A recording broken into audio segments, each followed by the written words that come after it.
Hi guys. सहजच Instagram scroll करत होतो. ॲक्च्युली मी खूप कमी इंस्टाग्राम स्क्रोल करतो. स्क्रोल केलं तर थोडंसंच बघतो, 15-20 मिनिटांनी सोडून देतो. बट खूप जास्त लग्नाचे दिसतात ते फीडला. तुमच्या मित्रमैत्रिणीचे होत असतील, तुमच्या रिलेटिव्हचे होत असतील, एक्स वाय झेड. तर त्यात अजून एक रील होती की त्यात त्यांनी सांगितलं की 4 मिलियन लोकांचे लग्न होतात ते नोव्हेंबर-डिसेंबरमध्ये 2025मध्ये, आणि 6.5 लाख करोडचं टर्नओव्हर एस्टिमेट केला आहे त्यांनी. बापरे! म्हणजे एवढी उलाढाल पैशांनी. आणि ॲक्च्युली खूप जास्त जर बारीक बघितलं, 6.5 lakh crore is not less amount, आणि ती पण फक्त एका सेक्टरमधून, म्हणजे वेडिंग फंक्शन्समधून फक्त.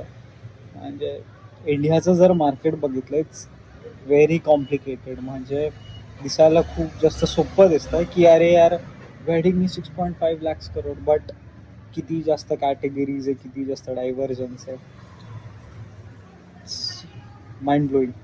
तर तुमचं जर कोण मित्र, तुमचं जे कोण मैत्रिणी जर लग्न करत असेल, रिलेटिव्सपैकी कोण करत असेल, तर त्यांना ही रील पाठवा आणि त्यांना सांगा की बापरे, तुम्ही 4 मिलियन लोकांपैकी एक आहेत आणि 6.5 लाख करोड्सला तुम्ही तुमच्या लग्नाचं कॉन्ट्रीब्युशन देतात.